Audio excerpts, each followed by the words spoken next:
ang malalaking ganap sa mundo ng teknolohiya sa TechCheck.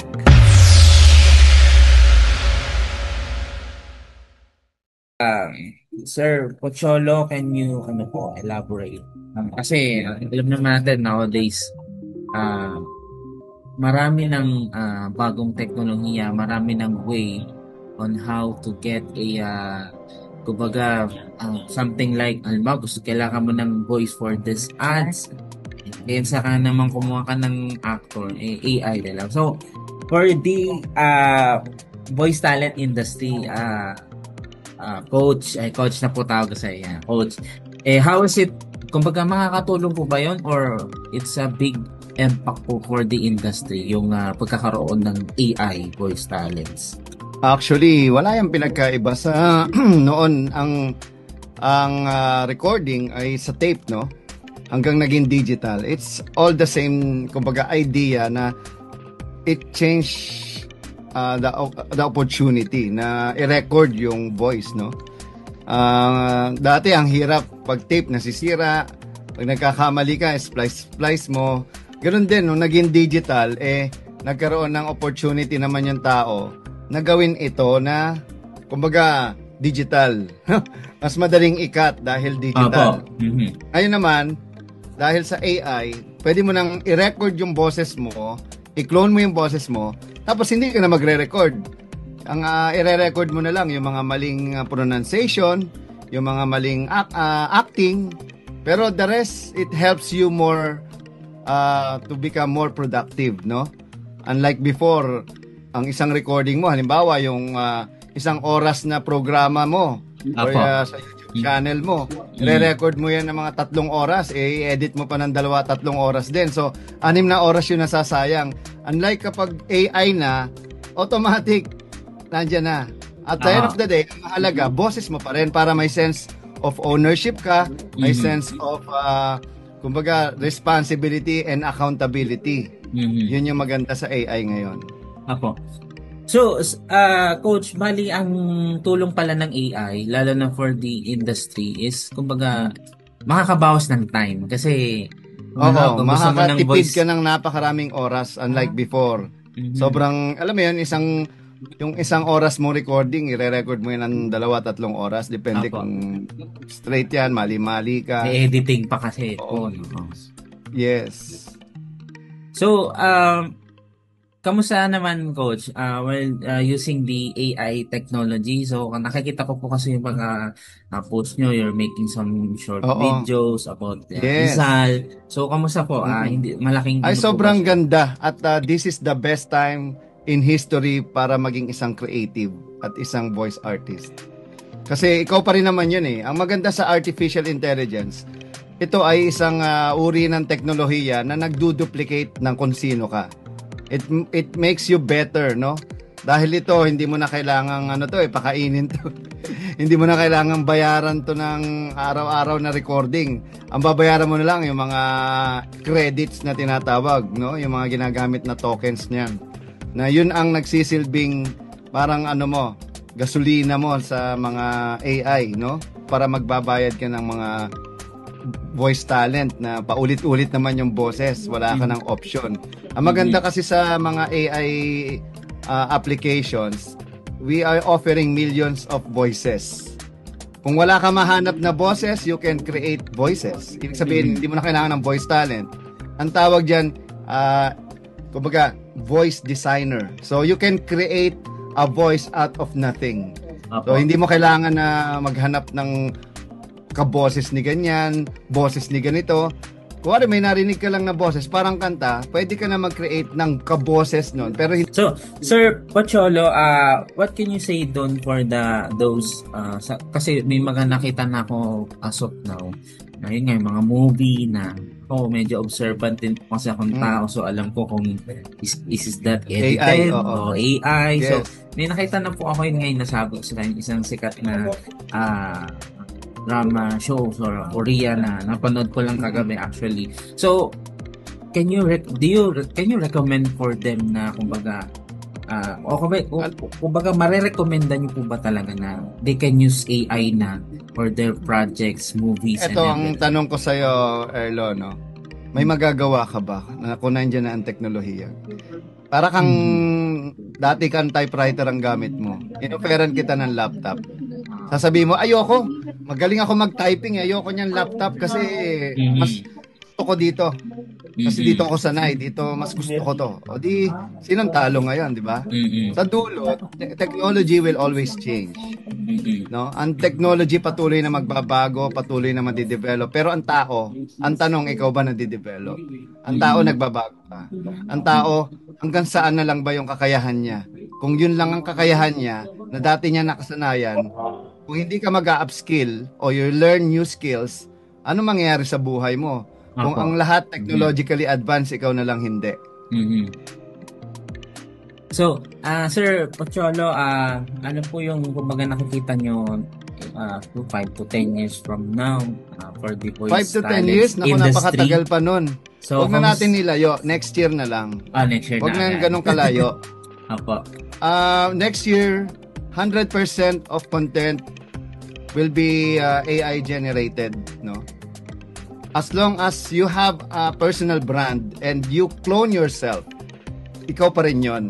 So, yun yung magstay, yung AI and personal brand. So, yung mga taong nagpupumilit, like yung mga tinatawag na yung mga yumaman ng mga influencer, wawawala na yung mga yan. Hindi na sila yung, kumbaga, they're gonna die with the technology. Kung hindi sila upgrade or mag-a-adapt dun sa technology, kasama silang mawawalan ng mga trabaho dahil sa mga taong marunong gumamit ng artificial intelligence. Kahit nga ordinaryong tao, hindi sikat eh. May tinatawag tayong faceless, no? Yun yung mga faceless na gagamit ng boses ng ibang tao, gagamit ng mukha ng AI generated na hindi totoo, pero may kwento, may sinasabi, may storya. Yung mga influencer, wala namang istorya yan. Lagi lang sila yung bida-bida eh. Ito mga to, gumagawa sila ng kwento na may kwenta. No? Karamihan ng mga influencer ngayon, wala namang kwenta talaga. Puro kung ano-anong kalokohan lang ang pinapakita, kung ano-ano mga, alam mo yun, kwento sa bahay nila na sinusundan ng tao na para bang kulang na lang, pati pag CR nila, kunan nila, di ba? Which is, napaka-pangit tignan at napaka-pang, alam mo yun, hindi ka nagkakaroon ng critical thinking. Unlike ngayon, yung mga AI generated mga videos na pwedeng mag-stimulate ng ng imagination mo, plus magkaroon ka rin ng tinatawag na critical thinking, no? Kasi yung mga influencer na yan, wala namang, kumbaga, kung ano lang maisip nila, yun sinasabi nila, tapos puro kalokohan lang. Nagbabato ka, alam mo yon, yung kung ano yung kwento ng buhay lang nila na doon lang umiikot yung kwento, no? Mayroon pa nga mga nasa isang bahay na sila lang. So lahat naging vlogger na, naging influencer na. Ano yung influence na naituturo niya mga yan? Wala naman eh. Wala namang naidulot na mabuti yan sa mga manonood niya, sa mga fans nila. Unlike ngayon, yung tinatawag nating mga faceless. Either kung ano yung naiisip mo, kahit ordinaryong tao ka, pwede ka na makipagsabayan dito sa mga influencer na to na unang sumikat. So ngayon, mas mabilis na sumisikat ngayon yung mga kwento, yung mga video na kahit 100% AI generated, may kwento at may kwenta. Yun yung sinasabi ko sa iyo. Apo, Sir Pocholo, yung may siguro din naman mawawala na may mga voice talents over there na kumbaga naging bread and butter na nila yung pagiging voice actor. So, kumbaga kung ano po ba yung mai-advise nyo sa kanila na parang darating sa point na technology na talaga ang gugustuhin ng mga client? Actually, sa nangyari ngayon, almost 80% ng mga voice talent ay mawawalan ng trabaho. Lalong-lalo na yung mga English voice-over na yung paulit-ulit na traditional, no? Yung mga, kuwari, thank you for your interest in Creative Voices Productions, the premier choice for your professional digital audio. Okay, magandang araw sa yung mga ganon, yung welcome to Philippine Airlines. Yan, paulit-ulit lang naman yan, tsaka minsan lang ire-record yan eh. Ngayon, di mo na kailangan record. I-prompt mo na lang yan, no? Script na lang ilagay mo. Automatic, mas maganda pa dun sa original voice dahil maraming option. Mga international voice talent pa yung ginagamit. Again, wala tayong magagawa kung hindi mag-adapt. Ako, 2010 pa lang, Erlo, no? Ito na yung ginagawa ko, AI na. Nasa AI industry talaga ako. So, sabi ko, there will come a time na talagang totally mawawala ng trabaho yung mga voice talent kung hindi nila i-develop yung kanilang AI personality or AI avatar or AI voices. Kung hindi nila i-clone yun. Pangalawa, they have to invest. Napakamahal kasi mag-clone ng voices, no? Yun ang hindi alam ng marami.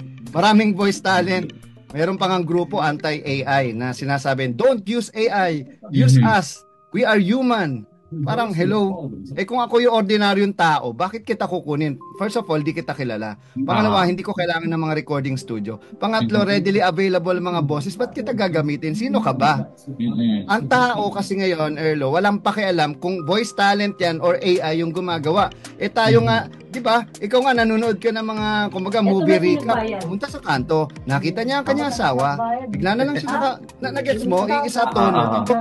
People doesn't care because yung content yung mahalaga eh. Yung ina-absorb niya, yung kwento, hindi naman yung pagkukwento at kung sino nagkwento.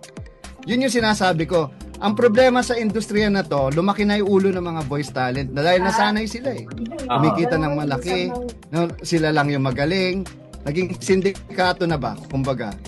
So, sila lang yun eh. Ngayon, may option na yung tao.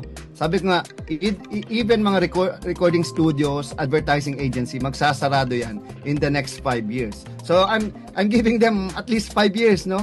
Lahat yan magsasarado. Mark my word, by 2030, wala nang nag-i-exist na recording studio. Dahil lahat AI generated na. Okay? So, the only thing as a voice talent, what you can do is to clone your voice. Mag-invest ka, $1,500 per month nga lang ang pag-clone ka ng boses mo. Pagbabayad ka bilang voice talent. Ganon kamahal ang cloning. Or not unless gumamit ka ng mga free website na pwede mong i-clone pero ang pangit ng pagka-clone. Talagang tunog AI. Unlike 11 Labs, very professional yan. We are the number 1 in the world. Lahat ng UGC or user-generated characters or content are being used yung 11 Labs. So my voice is the number 1 voice na ginagamit ngayon. So anong dapat mong gawin? I-clone mo boses mo. Pero yung clone mo dapat napakagaling. Dapat sa recording studio ka nag-record, hindi pwedeng sa bahay lang. Kasi kumbaga kung anong input mo, yun ang output mo. Diba? Yan ang data yan eh. Tapos ima-machine learn yan. Ang tawag dyan sa mga boses, data sets. So, you need to record at least 5 to 10 hours of your voice para professionally yan. So, ganun katagal. So, you have to record in a recording studio. Second, you have to pay. Di ba? Hindi pwedeng hindi ka magbayad. So, investment mo yan. Dahil yun yung, kumbaga, services na binibigay ng 11 Labs and other AI company na kailangan bayaran mo sila.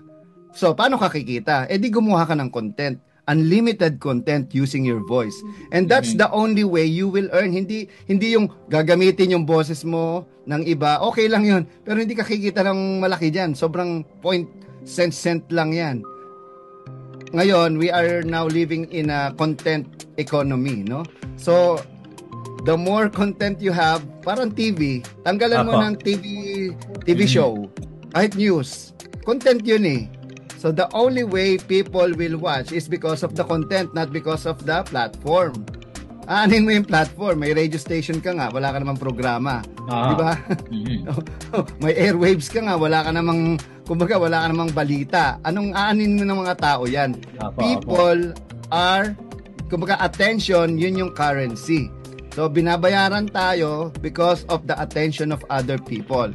So now, bilang voice talent, huwag ka na magpapaniwala sa mga voice acting school na ngayon lang nagsulputan kung walang AI na tinuturo. Okay? At kung ang grupong yan ay ang anti-AI, ay mag-isip ka na. Anti-AI talaga yung mga ibang lahat except sa Creative Voices at Certified Voice Artist Program. Kami lang ang tanging grupo sa buong mundo na nagtuturo ng artificial intelligence kung paano mo i-develop yung AI avatar mo, AI voice mo para mag-create ka ng content, hindi para pagkakitaan yung boses mo. Maggawa ka muna ng content bago mo pagkakitaan kung maraming manonood if you have a good content. Again, wala na, patay na po ang mga voice talent ng English lalo na. Pero may nag-iisa pang natitira na pag-asa, dubbing. Dahil ang dubbing, hindi yan basta na AI kasi yung acting.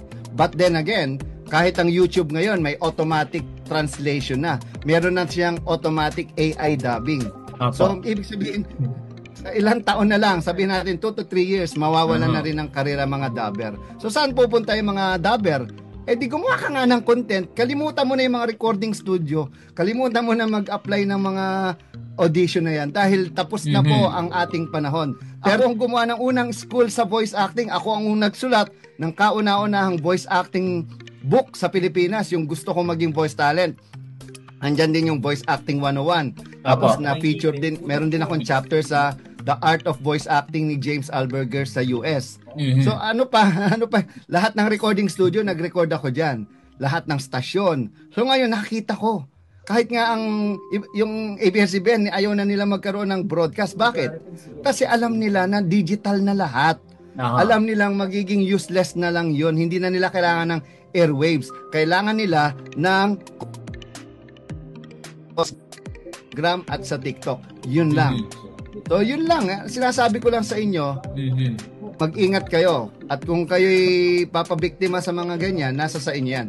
Again, hindi ako titigil sa pagtuturo ng kung anong opportunity na pwede mo magawa using your voice and artificial intelligence. So, Sir Pocholo, so hindi pala siya totally yung mga voice actors mawawalan ng trabaho because we can we can mix technology and yourself. Tama, di ba? Exactly. That's what we are doing. Dati kasi, Erlo, gumagawa ako isang content sang araw. Ngayon, 10 hanggang 50 content kaya kong gumawa dahil na-duplicate ko na yung boses ko. Hindi ko na kailangan mag-record. Kahit natutulog ako, pwede ako mag-record. Kahit wala akong ginagawa, naririnig ang boses. Okay? So kung yung mga tao nagre-react dahil ay nako pro AI yan. No, I'm not pro AI. I'm pro voice. Because my principle is our voice is a gift from God and it's how you use it. How I use it, that's my gift back to God. So if people will use my voice either positively or negatively, at least I know my voice is being used to help more people. Diba? Ngayon, kung may gagamit ng masama, masama ang tao yon. Intention ng taong gumamit. It's like any tool or weapon. Diba? Either to protect or to kill or to, diba? To destroy. Nasa sa iyo yan. Nasa pagkatao natin yan. Dahil you are your AI. It's just a magnifier of who you are. AI will be there forever. Ang tao mamamatay, pero ang AI patuloy na magbabago, patuloy na magde-develop in a very, very, very, very fast way. Ang tao, mabagal. Ang gobyerno, mabagal. Hanggang ngayon, walang programa sa artificial intelligence. Ang gobyerno, ngayon lang nagkakaroon ng mga AI courses sa mga schools. Like, basta ang UP nagkaroon na sa Cebu at yung isa, tama yata. Also, sa isang school, no, sa Mapua, no, nagkaroon na rin sila. So magsusulputan yan, maraming AI na mga courses kasi maraming course ngayon nang magiging pasay or walang kwenta na. Kasi bakit ka pa mag-aaral niyan kung isang pindot lang yung pinagko-compute mo ng 5 oras, 10 oras, 1 minuto lang kaya nang gawin. So it saves a lot of time. Ang tanong, ikaw ba nag-adapt ka? Are you open to changes or else ikaw yung unang apektado because AI will never replace you nor kill your job. It's the people who knows how to use AI that will kill your job. Sila yung kukuha nun. Hindi, mawawala ka ng trabaho dahil sa mga tao marunong gumamit ng AI. Okay? Apo. So yun yung sinasabi ko. Sir Pocholo, what can you advise doon sa ating mga kababayan na yung mga parang nag-doubt pa sila for the AI, baka raw magamit Okay. for something So, like kaya- anomalya, something like that. So, Tama, ano tama. pong Actually, ma-advise? ito na nga yung sinasabi ko eh. Yung mga masasamang tao pa ang gumagamit ng AI, dapat kayong mabubuti. Kasi kung you are against AI and those people who uses AI on their own advantage para lokohin yung mga tao, at ang dami-dami ngayon, no, Erlo, na naglalabasang mga workshop. Saan ka nakakita ng summit, weekly summit or monthly summit? Ang summit once a year lang. Kasi alam nila, nakakaloko sila dahil ang binebenta nila ay takot na mawalan ng trabaho. Mawalan ka ng trabaho, mag-workshop ka. Ganun. Mali eh. Mali eh. Alam mo yun, at 99,000 dati, ngayon 900 na lang. Ano yun? Doon pa lang red flag na. Malaking panluloko. Tignan natin yung background ng mga taong nag-workshop na o nagsasummit ng ganito. Di ba? Kaya nasasamantala ng mga taong ganito, yung mga mapagsamantala, dahil walang taong katulad ko na nagtuturo ng libre at nang pwede pang ituro para yung mga tao ay magkaroon ng idea at kamalayan na ang AI ay hindi dapat katakutan. Ang AI dapat gamitin. Dapat matutunan. O, ngayon, saan ka nakakita ng pananakot ang nagiging super AI daw siya? O, di tinatapatan ko din. O. So, tuturuan ko kayo kung paano gamitin. Lalo-lalo na sa educational system natin, no? Kasi sa Bicol ako sa Legazpi Central School.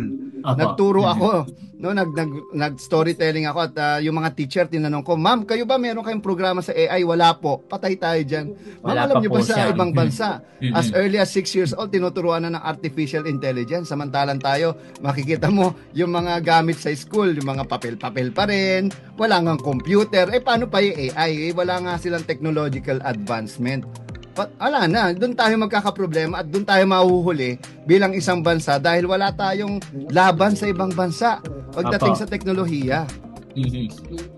Apo. Sir Pocholo, last na lang po on my part, no. Ano pong mensahe nyo ron sa ating mga kababayan na until now close yung isip nila for the artificial intelligence? So, sige sir. Yan. Sige, kung hanggang ngayon ay actually, para sa akin, hindi close ang isip niyo, kundi takot lang kayo sa pagbabago. At takot kayo sa unknown. You're afraid of the unknown. That's why hindi natin tinatanggap to. Ngayon, andito ako. Andito ang Creative Voices. Andito ang AI Mastermind Network at iba't ibang mga grupo na binuo ko para lang tulungan kayo. Kaya nga ako gumawa ng Balitang AI para ituro doon sa Balitang AI, ano bang bago sa AI ng libre na Tagalog na nakakarating sa ordinaryong tao? 'Di ba? Yan yung gusto kong iparating at sana katulad ng ginawa ko kay Jose Rizal na feature natin noon. Suportahan naman ng gobyerno, hindi yung ako lang mag-isa at parang walang naniniwala. 'Di ba? Hindi ko to ginagawa para sa sarili ko, ginagawa ko to para sa future, sa bayan natin. Dahil naniniwala ako, there's always Rizal in every one of us. At ako ang Jose Rizal na makabagong panahon. Kaya nga ako ang boses ni Jose Rizal eh. Hindi ba? And even napakarami pa nating mga programa bilang AI Voice Master at AI Mastermind Network. Pinag-iisa ko yan. Meron ring AI Creatives and Enthusiast Space, ACES.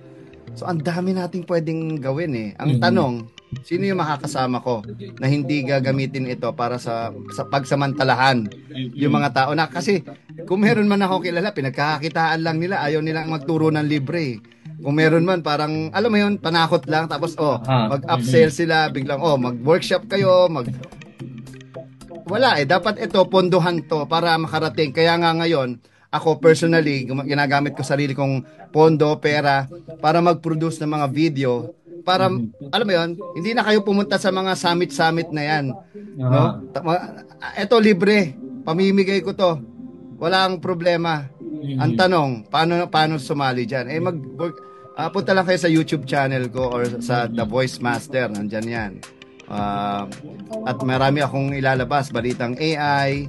At syempre, may programa ko yung Certified AI Creators Program. Syempre ito medyo high-end na to eh. You have to invest sa mga application kung paano gagamitin. So may bayad to. Pero yung learning, libre lang. Kasi nga, lalo-lalo na sa AI Education PH, ito ay para sa mga guro at sa mga educators na paano ba gamitin yung AI. Yun lang naman yung gusto ko mangyari. At sana, DepEd, DOT, DICT, yan, DICT, at opo. DOST, andito ako. Kasi ako matagal ko na, 30 years na ako nag-speak, nagtotalk, nagtitraining. Nakikita ko sino-sino mga trainer lang na wala naman din background sa artificial intelligence yung mga kinukuha.